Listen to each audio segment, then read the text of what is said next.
Kebijakan moneter merupakan kebijakan yang dilakukan oleh Bank Sentral sebagai upaya untuk mengendalikan perekonomian untuk mencapai perekonomian yang lebih baik dengan mengatur jumlah uang beredar.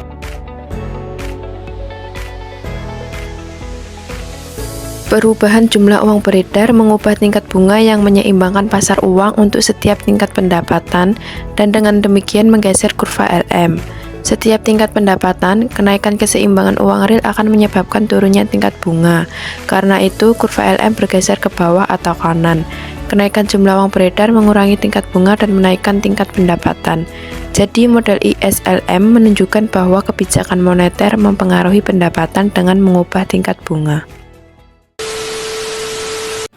Baru-baru ini pemerintah meminta Bank Sentral untuk segera menerbitkan sertifikat Bank Indonesia atau yang dikenal dengan SBI. Nah, lalu bagaimana dampaknya setelah Bank Sentral menerbitkan SBI? Ketika Bank Sentral menerbitkan SBI, hal ini menyebabkan jumlah uang beredar berkurang sehingga kurva LM akan bergeser. Kurva LM akan bergeser ke kiri yang mengakibatkan pendapatan turun dan suku bunga naik. A few moments later. Setelah Bank Sentral menerbitkan SBI, pendapatannya malah menjadi turun dan tingkat suku bunganya malah menjadi naik. Nah, ini merupakan sebuah penyakit yang harus diatasi oleh Bank Sentral. Bank Sentral harus mengatasi bisa dengan menggunakan kebijakan moneter, yaitu menurunkan tingkat suku bunga. Setelah Bank Sentral menerbitkan SBI, pendapatan menjadi turun dan suku bunga naik. Hal ini merupakan suatu penyakit sehingga Bank Sentral perlu melakukan kebijakan moneter dengan menurunkan suku bunga.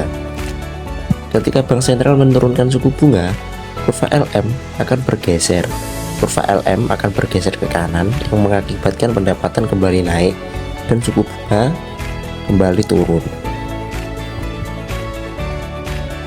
Nah, lalu apakah kebijakan moneter itu efektif? Kebijakan moneter bisa efektif dalam mengontrol inflasi, mengatur pertumbuhan ekonomi, dan mengelola tingkat suku bunga. Namun, hasilnya tergantung pada berbagai faktor ekonomi dan kebijakan yang diterapkan. Dalam jangka panjang, kebijakan moneter sangat efektif daripada kebijakan fiskal, karena kebijakan moneter bertujuan untuk memberikan insentif atau struktur yang mendorong aktivitas ekonomi yang sehat dan berkelanjutan daripada hanya memberikan hasil langsung dalam bentuk stimulus atau subsidi.